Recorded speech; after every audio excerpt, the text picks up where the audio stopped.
Assalamualaikum warahmatullahi wabarakatuh. Perkenalkan, nama saya Maulidia Junita dari program studi pendidikan matematika semester 6. Kali ini saya akan membuat tugas mata kuliah SPSS, yaitu tentang regresi sederhana. Analisis regresi digunakan untuk tujuan peramalan, di mana dalam model tersebut ada sebuah variabel dependen, tergantung, dan variabel independen atau bebas.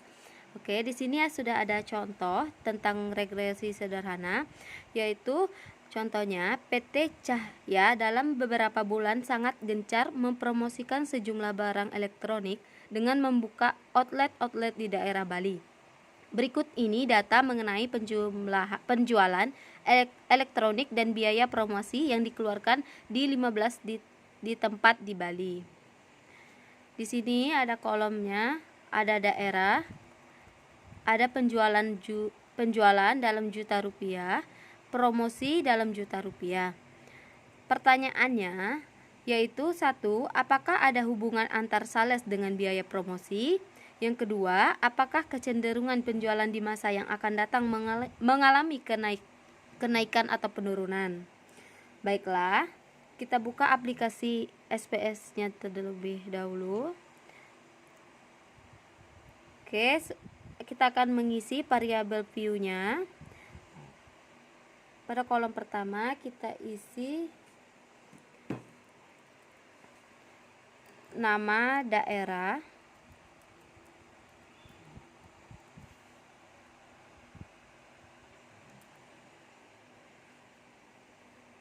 yang kedua kita isi sales,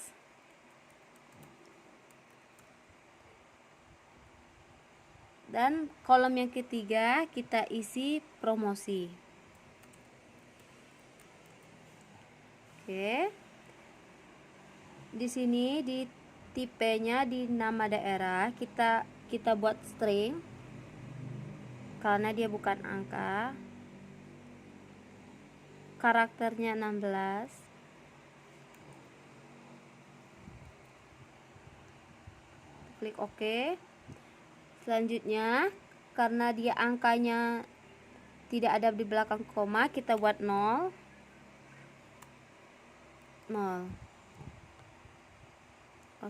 Maaf. Oke. Selanjutnya, tulisnya tetap non. Kolom di nama daerah kita buat 10.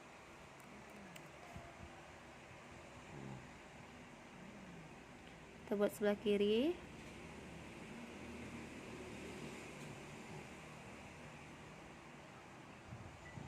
Measure-nya kita isi dengan scale karena dia angka. Oke, sekarang kita buat data view-nya. Sini saya kopikan saja dari sini.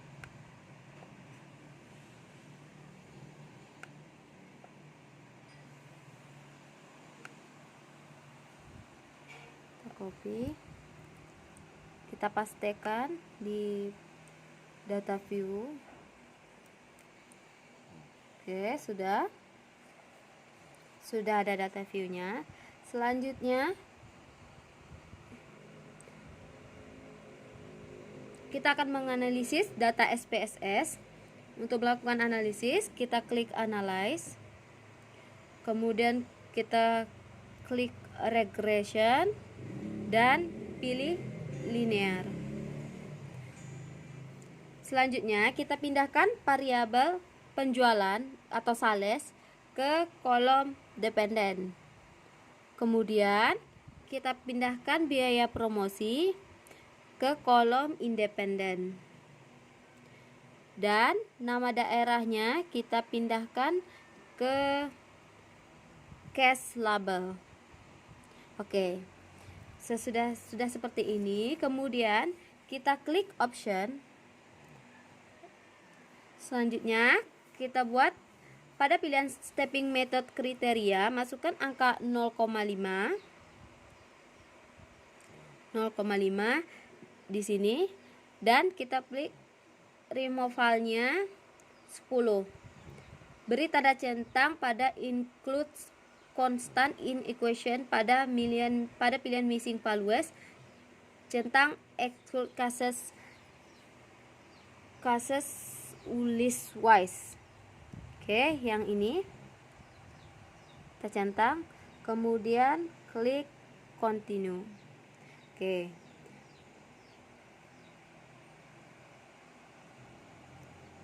Kemudian pilih kolom statistik. Sekarang kita klik estimate-nya, kita centang sudah, terus model fit-nya dan centang deskriptifnya. Kemudian casewords-nya kita klik continue. Dan kita klik OK. Maka hasilnya seperti ini. Karena kita sudah melakukan proses analisis, maka hasilnya seperti ini, ada deskriptif statistik, correlation, variable interest, dan mode summary-nya. Dari penjualan, rata-rata penjualan dengan jumlah data 15 daerah adalah 203,87 juta dengan standar deviasi 44,360 juta. Rata-rata biaya promosi dengan jumlah data 15 daerah adalah 25,40 juta dengan standar deviasi 9,657 juta. Jadi pertanyaannya tadi, apakah ada hubungan antara frekuensi biaya promosi dengan jumlah penjualan? Dari data perhitungan didapatkan angka korelasi antara penjualan dengan promosi yang dihitung dengan koefisien korelasi adalah sebesar 0,964. Artinya hubungan kedua variabel tersebut sangat kuat. Korelasi positif menunjukkan bahwa hubungan antara penjualan dengan biaya promosi searah. Artinya jika semakin besar biaya promosi di setiap daerah akan membuat penjualan cenderung akan meningkat. Berdasarkan arahnya, apabila positif maka hubungannya searah. Jika satu variabel naik, maka yang lain akan naik. Apabila negatif, maka hubungannya berlawanan. Jika satu variabel naik, maka yang lain turun. Hubungan antara dua variabel berdasarkan nilai derajat korelasinya baik positif maupun negatif, 0,7 sampai 1 adalah kuat, 0,4 sampai dengan 0,7 adalah sedang, 0,2 sampai 0,4 rendah, kecil dari 0,2 lemah atau diabaikan atau dianggap tidak ada hubungan antar dua variabel. Untuk melihat hubungan antar variabel, biaya promosi dengan penjumlahan signifikan atau tidak dapat dilihat dari angka probabilitas atau SIG sebesar 0,00 yang lebih kecil dari 0,05. Ketentuan mengatakan jika angka probabilitas kecil dari 0,5 akan kecil dari 0,05, maka ada hubungan yang signifikan antara kedua variabel tersebut dengan sebaliknya. Oke, di sini model summary-nya R-nya 0,964, R square-nya 0,930 dan error of the estimate-nya 12,205. Oke, kita jawab pertanyaan yang kedua. Apakah kecenderungan penjualan di masa yang akan datang mengalami kenaikan atau penurunan? Untuk kenaikan,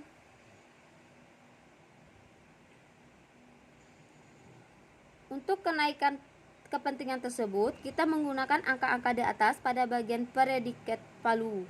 Cara melihatnya membandingkan antara data penjualan penelitian awal dengan data penjualan hasil prediksi.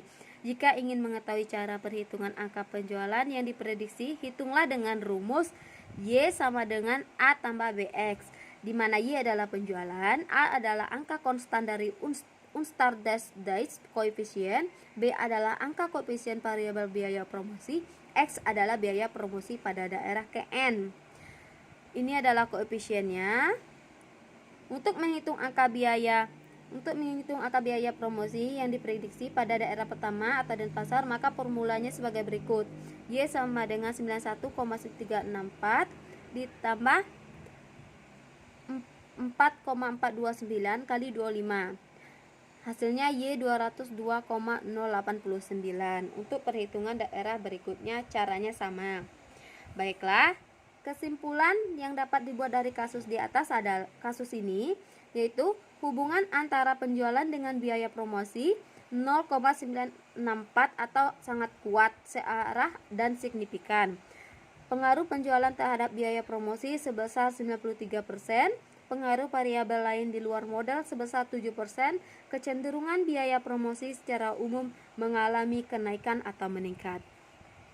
Baiklah, hanya sampai di sini materi kita, yaitu tentang regresi sederhana. Dan saya ucapkan wassalamualaikum warahmatullahi wabarakatuh.